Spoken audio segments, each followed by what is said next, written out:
Allora, buongiorno e ben ritrovati a tutti. Dunque, siamo in diretta con la nostra stramba rassegna stampa come ogni mattina alle 11. Mi raccomando, condividete.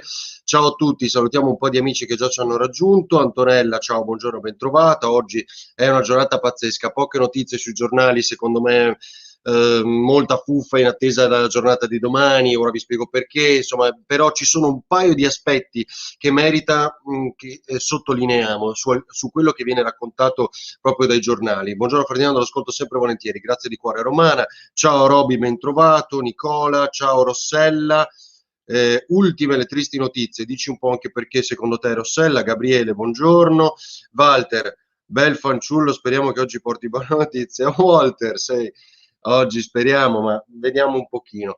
Buongiorno, ho parlato poco fa con i vigili urbani, sospetta zona rossa tutto Friuli Venezia Giulia da sabato, si decide oggi, non da sabato, in teoria dovrebbe essere da lunedì, ma questo è lo scenario che rischiano un po' tutti. Buongiorno Francesco. Pippo, cos'è questo messaggio con le TV e la stampa che continuano a fare terrorismo mediatico? I tamponi sono fasulli. Vediamo, so che siete tutti in attesa di questa sentenza. Noi speriamo di non fare terrorismo, ma insomma di informare Giuseppe su questo. Ciao Nirvana, ciao Oscar, buongiorno e ben ritrovati a tutti. Allora, chi c'è ancora qui? Paola. Dunque, ci sono un paio di aspetti che voglio sottolineare, perché appunto, come diceva qualcuno, adesso mi pare Gabriele, in questo messaggio c'è lo scenario molto più probabile che è quello della zona rossa, più o meno in larga Italia, in larga parte dell'Italia da lunedì. Mio elogio a tutti voi, meritatissimi ascolti Ferdi. Ah, Sabri, dopo ne parliamo, hai ragione. Permettimi di dire che però meritereste molto più confronto di reti cui paghiamo il canone rispetto a queste reti, ho capito, perché sempre ininterrottamente in prima linea. Grazie Sabri di cuore, lei fa riferimento, grazie davvero, in effetti devo cominciare da questo, me ne ero già dimenticato, al record di ascolti di Gruppo Media Nord-Est, il 56% degli ascolti totali delle TV locali a Nord-Est, ma questo non è per incensarci, è per raccontare quello che insieme abbiamo fatto in questo anno per essere presenti, cambiare il palinsesto, farci compagnia, fare la ginnastica insieme, la TV dei bambini, tutto quello che abbiamo fatto insieme in questo anno pazzesco, mentre crollavano le entrate pubblicitarie, perché ora sembra che siccome abbiamo fatto gli ascolti siamo tutti ricchi. Purtroppo è l'opposto rispetto a quello invece che dovrebbe accadere in un mondo normale. Ma siamo in un mondo totalmente stravolto e pazzo, in cui andiamo ancora una volta, peggio dell'anno scorso, verso la zona rossa, perché c'è questa variante maledetta e questo Covid che aumenta, anche se ricordo sempre i criteri li abbiamo abbassati, quindi si va peggio prima, va in condizioni peggiori molto prima. Lunedì si rischia la zona rossa per tutta Italia, più o meno. Nico, ciao, buon lavoro, ciao Anna anche a te. Allora, cominciamo perché sennò poi ci perdiamo e leggiamo ancora gli sms. Mi raccomando ragazzi, vi dico sempre anche il canale YouTube e quello Telegram, che cresciamo insieme nella nostra rassegna stampa. Allora, il Gazzettino dice Veneti vaccinati entro settembre, ogni volta abbiamo detto entro giugno tutti quanti, lo dice il ministro Speranza, ora entro settembre tutti i veneti, ora vediamo. L'importante è che se non arrivano queste benedette dosi e non le fanno tutte, è inutile fare grandi previsioni, mi sembra di capire. Per il Corriere, vaccinazioni nelle aziende, quante volte ne abbiamo parlato? 1000 volte, lanciato da più parti, insomma, dagli imprenditori. Torna ancora questo scenario, l'aveva già detto Draghi nel suo discorso, tutti i siti pubblici e privati dove vaccinare. Intanto, mentre discutiamo, siamo tutti pronti, facciamo nelle aziende, facciamo il drive-in, utilizziamo qui il centro congressi a Trieste, cos'era più la stazione marittima, non so quali altri luoghi, la fiera di Udine, intanto siamo pronti, però i vaccini qua non se ne fanno con il ritmo non solo di 7 su 7 come leggo sul Gazzettino, detto ancora ieri da Florio durante la conferenza stampa di Zaia senza Zaia. Vediamo, oggi ci sarà il governatore, immagino, ma c'è una sua intervista sul Corriere, ne parliamo. Il problema è che li devono fare H24, perché se no non arriviamo a tornare alla normalità. Per chi lo vuole fare, perché bisogna sempre dire così. Buongiorno, grazie di cuore delle informazioni, buon lavoro Tiziana, Oscar, siete grandi, bravi, un saluto al vostro editore, grazie di cuore, ciao Giorgia. Allora, il Repubblica invece Pasqua chiusi in casa, questa è la scelta che fa Repubblica e che sembra ormai la più calzante, e mi sembra di aver già passato chiusi in casa una Pasqua, mi sembra circa un anno fa. Il Piccolo invece parla di balzo di contagi a Trieste e numeri da zona rossa. Perché tutto questo? Perché il comitato tecnico scientifico, ormai l'abbiamo capito, chiede questa cosa qua. Domani Draghi ferma, perché oggi alcuni giornali scelgono il titolo di un premier Draghi che ferma, calma gli animi del comitato tecnico scientifico. I numeri addirittura sarebbero meno peggio di quelli che erano stati previsti, ma bisogna attendere domani. Riccardi, intervistato poco fa, il vicepresidente del Friuli Giulia, l'assessore alla sanità, ne parleremo stasera a Ring, intervistato dai miei colleghi poco fa, ha detto ancora i numeri non li abbiamo, arrivano di solito mercoledì sera, comunque li aspettiamo, li comunicheremo a Roma e vediamo domani Roma cosa decide, perché c'è il Consiglio dei Ministri previsto alle 11 con questo scontro più o meno sempre lo stesso tra i Franceschini, Speranza, anche Patuanelli, ho letto il ministro triestino Stefano Patuanelli che è tra i chiusuristi, mentre dall'altra parte c'è, come si chiama, il ministro dello sviluppo economico Giorgetti, c'è la Gelmini, diciamo il centrodestra, che invece è per mantenere queste aperture, addirittura farne qualcuna in più per restare nella normalità mentre si amplia il piano vaccini, che è sempre lo stesso, anche se dicono che cambia ogni volta, ma speriamo che lo facciano davvero, perché siamo un po' in ritardo su alcuni aspetti, quindi gli anziani, le persone immunodepresse, chi ha appunto altre patologie, e poi si va avanti con il resto. Sul Corriere che dice Zaia? Sacrifici? All'ultimo sacrificio? Sì, ma lo si faccia soltanto con un reddito, se danno cioè dei soldini alle persone cui chiediamo ancora una volta di fare questo sacrificio. E questo è lo scenario ovviamente che ricostruisce Zaia, che parla di vaccino che funziona, dice il governatore del Veneto. Sui 30.000 ricoverati in casa di riposo avevamo fino a 3.500 contagi, adesso siamo a un centinaio, dice questa è la differenza, lì dove abbiamo vaccinato. E poi dice ancora una volta l'Europa ha fallito sui vaccini, facciamo da soli. Però non spiega in questa intervista cosa vuol dire facciamo da soli, perché il suo facciamo da soli, tentato mi sembra nelle scorse settimane, non è andato a buon fine, cioè l'obiettivo di comprarsi i vaccini tra le macro regioni del nord-est, andarseli a cercare, poi erano delle stoffanti, non lo erano, e intanto le dosi escono dall'Europa perché non si riuscivano a somministrare, le abbiamo vendute altrove, insomma è un po' strano. Leggo 2 sms ancora.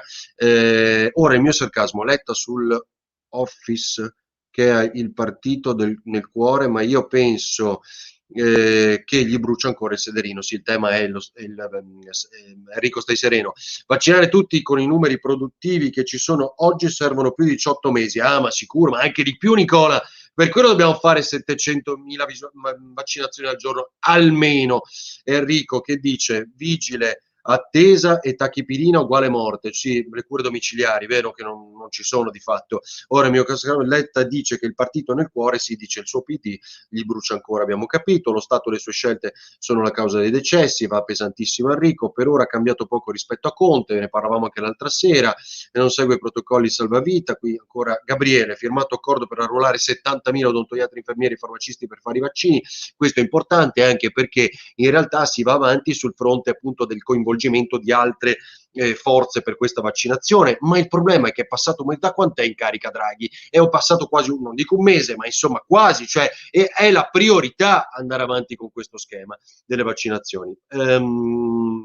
Intanto c'è questa storia dell'imprenditore, mi pare raccontata dal Gazzettino di oggi, dei TOS, che il vaccino, e questo ne avevamo parlato tante volte, se lo va a fare in Serbia, perché questo l'avevamo detto anche più volte nei mesi scorsi. Là vanno come delle macchine, hanno 8 milioni, 9 milioni di residenti, di abitanti anche loro, per carità, però insomma se lo va a fare in Serbia. Gli immunizzati numero 2 in Europa, ma dopo l'Inghilterra, quindi insomma praticamente i primi. Lui ha già la previsione, questo imprenditore, della data. Su 8 milioni di abitanti 1,5 sono già gli immunizzati. Manuel, sei sicuro che la rivolta si avvicina? Perché abbiamo raccontato e fatto vedere la protesta delle palestre là dove loro credevano e speravano ci sarebbe stato molta presenza, molte persone, in realtà erano in pochini a Roma, e delle palestre, la riapertura non se ne parla in questo momento in cui rischiamo tra l'altro di andare in zona rossa, la Pasqua chiusi in casa che ci raccontano. Non è così, oggi protestano le partite IVA, le vedremo nei TG, ne parleremo stasera a Ring, ma insomma non mi pare che, Manuel, questa protesta ci sia di piazza. Perché le dosi che rimangono a fine giornata invece di buttarle non vengono fatte subito a qualcuno che passa per strada? Anna, giustissimo, in teoria c'è la riserva, che è quella, è la persona che può essere chiamata all'ultimo minuto. In teoria molti sono organizzati così, perché se poi pensiamo di dover pure buttare le dosi a fine giornata, un pochino credo ci girino a tutti. A Trieste, in nidi materne e elementari, ci sono molti contagi. Ricordo che a fine febbraio, lo diceva appunto Federica, 1 su 4 dei positivi aveva meno di 19 anni e rischia di essere peggiorato con questa variante. Insomma, in questo mondo strano i sindacati chiedono la chiusura delle scuole, cioè i sindacati chiedono il lockdown. Perché i sindacati in Friuli Venezia Giulia chiedono la chiusura delle scuole? Perché siccome ci sono molti contagi, dicono 5 scuole chiuse a Trieste, 300 bimbi isolati, 90 nell'Isontino, 2 istituti chiusi a Udine, 80 bimbi invece in isolamento in Carnia, parlo in questo caso del Friuli Venezia Giulia, dicono fondamentalmente: allora se dobbiamo chiudere le scuole perché c'è questa emergenza, vacciniamo, e se chiudiamo le scuole dobbiamo fare anche il lockdown perché i papà e le mamme possano stare a casa. È quel caso famoso che abbiamo raccontato l'altro giorno e se ne fregano tutti, mi sembra di capire, che è per esempio legato ai figli dei lavoratori essenziali, cioè i medici, gli anestesisti, gli operatori sociosanitari, chi è in prima linea in questo momento, chi ci serve più di ogni altra cosa per affrontare questa emergenza. I loro figli devono stare in didattica a distanza. Lo ha deciso il governo per un errore cui bisogna porre rimedio prima possibile, e non mi pare lo abbiano fatto fino a questo momento, perché fino al governo Conte era così previsto che potessero andare a scuola, altrimenti si devono prendere i permessi questi lavoratori essenziali per stare a casa con i bimbi, magari, oltre a prendersi una babysitter, per carità.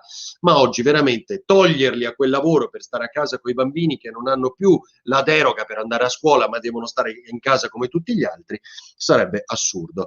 Che dice Bianca? Sempre peggio vaccinazioni o non vaccinazioni. Laura, perché Draghi non si libera del CTS? Il generale Geromella, secondo Ricciardi in Friuli Venezia Giulia, vaccinazioni dei soggetti fragili in ritardo per mancanza di vaccini mRNA, ma in altre regioni hanno già iniziato.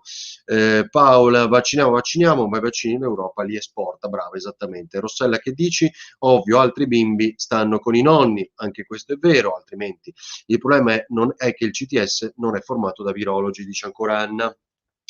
Qui vi ho raccontato, voglio arrivare a 2 casi molto curiosi e parliamo di Casaleggio e del Partito Democratico, ma c'è il caso Valdegamberi e questa sentenza, questo tribunale che archivia una querela della quale vi voglio parlare perché riguarda tutti noi, perché riguarda i social, perché riguarda quello che diciamo, perché l'attenzione che non ci mettiamo per gli insulti, e tra poco ne parliamo, di Letta e di governo, non parliamo di Letta Leotta come cavolo si chiama, ma di Enrico Letta. E sarà molto interessante l'intervista che faremo oggi a Francesco Russo, uno dei più fedelissimi di Enrico Letta, che lo portò, mi pare, quando facemmo l'intervista qui a Trieste, ma insomma lo portò in studio a Tele4, vado a memoria, ma insomma con Francesco Russo, candidato sindaco, ancora non candidato per il centro-sinistra a Trieste, insomma uno degli amici di Enrico Letta, che pensa di questo Letta che può diventare numero 1 del Partito Democratico, ma c'ha la strizza, perché c'ha l'opposizione interna. Sapete di cosa è fatta questa opposizione interna e delle correnti che stravincono sempre all'interno del Partito Democratico, anche se non hanno i numeri? Sono dei delegati, quella sorta di parlamentino della direzione del Partito Democratico, sono 774 delegati legati a Zingaretti, insomma, diciamo era Zingaretti, 64 con Renzi, 10 con Orfini, 10 con Orfini, che sembra insieme a Bettini, insomma, come si chiama, Goffredo Bettini, quei grandi teorici della barbetta e delle decisioni del Partito Democratico, pesano 10 delegati, hanno spazi nelle interviste, pesano ogni volta che tutto deve pendere dalle loro labbra, hanno 10 delegati. Il dubbio è che fanno i 100 che invece hanno scelto precedentemente la candidatura di Martina, segretario del Partito Democratico, ci fu anche lui, come reggente per un periodo. E che fanno questi 100? Probabilmente l'invito di Del Rio, guarda un po', potrebbero scegliere Deborah Serracchiani, la candidatura dell'ex governatrice del Friuli Venezia Giulia,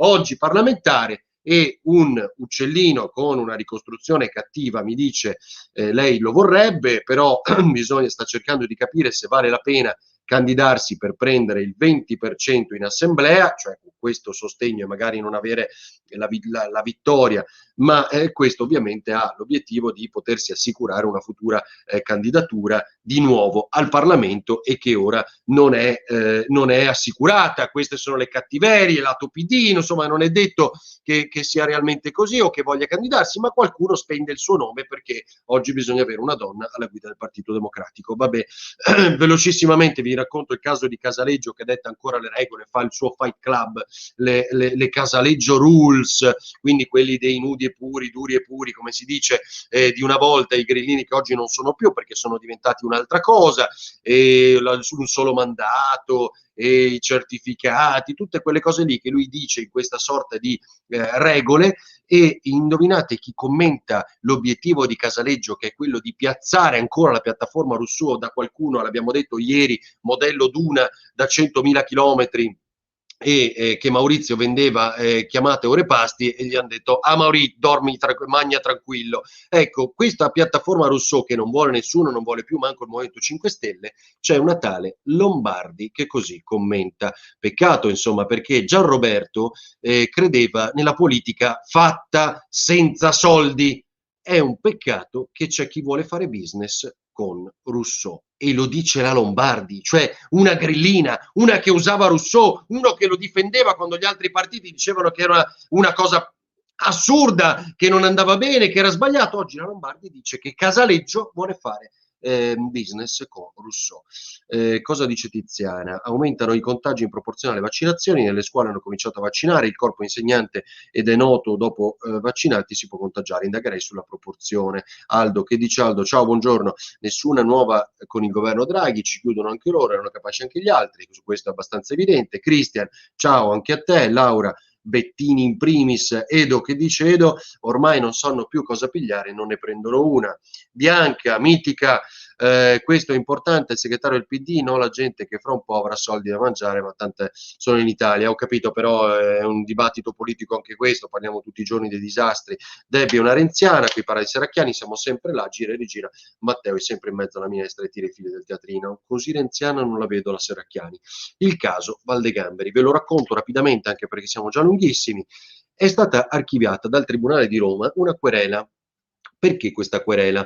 Inchiesta per minacce e istigazione a delinquere, un post del 2018 del consigliere regionale Stefano Valdegamberi, Veneto, che dice il prossimo che troverete in foto sarà uno della LAV, e c'era una foto mi pare di non so se un lupo morto, una roba del genere. Questo post brutto, il prossimo che troverete in foto sarà uno della LAV, aveva portato ovviamente ad alcune denunce da parte della Lega Antivivisezione Nazionale, non so che cosa, insomma era una contestazione legata al mondo degli animali.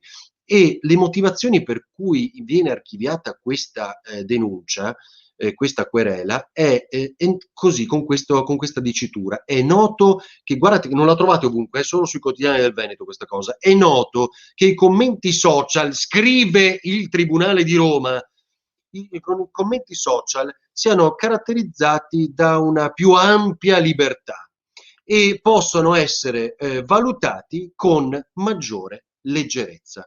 Cosa vuol dire? Che qui potete scrivere quello che volete, qui potete insultare, qui ci possiamo insultare, qui possiamo fare nomi e cognomi con l'insulto. Cioè, ma secondo voi questo è un mondo normale? Cioè, è ovvio che siamo tutti arrabbiati qui anche un po' sopra le righe, facciamo la nostra rassegna stampa, ci arrabbiamo, però io francamente penso l'opposto di questa cosa qui che dice il Tribunale di Roma, perché altrimenti i social che già controllano se oggi dobbiamo fare un determinato numero di visite o meno, se possiamo avere condivisioni o meno, cioè purtroppo è così, se utilizziamo direttamente lo streaming da qui oppure con un'altra piattaforma come faccio io, quindi meno visibilità. Purtroppo questo è il mondo grazie agli algoritmi. Ma poi in questi social non possiamo neanche rispondere perché purtroppo se veniamo insultati bisogna valutare con una maggiore leggerezza. Io francamente non sono d'accordo, perché dovremmo rispondere di quello che diciamo sempre e comunque, come facciamo io con le querele, le persone che querelo, perché se insultano devono rispondere di quello che fanno. Vogliamo parlare di Brunetta che vuole anticipare il pensionamento ma solo per i dipendenti pubblici, poveri cristi che hanno lavorato tutta la vita, non ne possono lavorare e andare in pensione? C'è ancora diciamo, lo scenario quota 100, lui si occupa di pubblica amministrazione però, Anna, quindi questo è un po' anche il ricambio. Osaka, cosa intendi, bravo, per questa cosa dei social? Io francamente sono disgustato degli insulti gratuiti e querelo di solito sempre, ma grazie a Dio sono pochini, però insomma mi auguro che ognuno di noi voglia difendersi. Lara Lugli, torniamo alla pallavolista, il caso Martello, che oggi sul Gazzettino, mi pare, il Gazzettino intervista giustamente quello che era il dirigente della Volley Pordenone, fino a qui non mi sembra avesse parlato, cioè Franco Rossato, allora era presidente nel 2018, 2019, quando è accaduto il caso, e dice: siamo stati ignorati, la nostra versione non l'ha sentita nessuno li ha ascoltati, i profili sono stati chiusi, Facebook, Instagram, non so quale altro, della Volley Pordenone per la rata di insulti subiti in questi giorni. Il contratto racconta l'ex presidente, quello che è dirigente della Volley Pordenone, del caso Lugli, la pallavolista rimasta incinta, citata in giudizio, eccetera, e perché voleva lo stipendio di febbraio che un mese nel quale aveva giocato prima della gravidanza, purtroppo finita male, e dice: il contratto, io faccio fatica a pensare sia andata così, però il contratto lo aveva scritto così lei, dice il dirigente della Volley Pordenone, ex dirigente. Il contratto lo aveva scritto la Lugli, la pallavolista, insieme al suo procuratore, con quelle causali, dice, con quelle penali che prevedevano proprio loro. Mi sembra un po' complicato che ognuno di noi preveda un contratto con tutte queste penali e la società dice: quello che fai va benissimo. Non lo so, vabbè, può essere che lo faccia per Cristiano Ronaldo, per Ibrahimovic, non lo so, però la Lugli, con tutto rispetto, si sarebbe scritta il contratto con tutte le penali. Vabbè. Quando è arrivato il decreto ingiuntivo, dice l'ex dirigente, quindi quello in cui lei chiede: mi pagate lo stipendio di febbraio, quello in cui ho giocato, perché poi a marzo vi ho detto che ero incinta, ma non ho più giocato, e come da contratto previsto viene rescisso immediatamente l'accordo. Quando è arrivato il decreto ingiuntivo, dice Rossato, ci siamo difesi proprio utilizzando quelle clausole. Questo è il racconto che fa lui e dobbiamo crederci. Faccio fatica a pensare, come detto, che sia stato scritto solo da lei. Vogliono costringere l'Italia a chiudere per l'intervento della Troica. Silvia, nemmeno io sono d'accordo con il GIP, anzi le offese sui social sono più pericolose proprio perché effettuati col mezzo della stampa. Raggiungono un numero anche indefinibile di utenti, esattamente perché io querelo sempre. Ha contato lei la statistica fasulla come tutto quanto, la Grecia ha aperto tutto per il turismo internazionale. C'è una cosa che adesso vi racconteremo, forse la domandano oggi Filippo Fois in conferenza stampa a Zaia, che mi ha mandato il presidente di Federalberghi di Belluno, che dice: ragazzi, guardate che in Sicilia la regione ha risposto sì, poi è interessante l'idea di vaccinare gli operatori turistici, quindi garantirsi una riapertura, un ritorno alla normalità e proteggere anche gli operatori turistici il prima possibile perché si possa ripartire. Al Tribunale di Roma forse è meglio che ripassino un po' di educazione civica, che qua ormai è tutto lecito. Bravo Simone, guarda, veramente ti abbraccio Simone, ma dove andiamo a finire? Però è vero che anche su questo i giudici poi dicono cose differenti un po' dappertutto. Ricordate ragazzi il trap, i rapper di Treviso sono bravi ragazzi, dice l'istruttore di una scuola di Treviso, lavorano in fabbrica, lo fanno per pagarsi i corsi di ballo, è stato da ingenio quello dell'utilizzo delle pistole. Chiudiamo questo caso ridicolo, direi, in questa maniera, e io sono d'accordo con il direttore di questa scuola di danza. Ci vediamo stasera alle 21 su Tele4 con Ring, cominceremo tante interviste, diciamo, molti approfondimenti, anche Marco Zullo, mi sono dimenticato, europarlamentare di quest'area del nord-est, ex grillino, lo avevamo visto, insomma, quello con la barba, sarà ospite nostro stasera perché insomma ha mollato anche lui il Movimento 5 Stelle e bisogna capire come mai al secondo giro in Europarlamento oggi lascia il Movimento 5 Stelle. Ne parleremo, sarà ospite stasera a Ring. Ciao a tutti, ci vediamo sul sito ferdinandoavarino.it e ovviamente a Tele4. Grazie Claudio. Walter, è vero che si dice che Draghi ha avuto una minaccia di morte e si toglierà il reddito di cittadinanza? Non lo so, mi sembra che abbiano rifinanziato invece in larga parte, abbiano intenzione di rifinanziare anche gli aiuti sociali e anche lui abbia riconosciuto come invece abbia aiutato molte famiglie in questo anno terribile. Ciao a tutti, un abbraccio, buona giornata.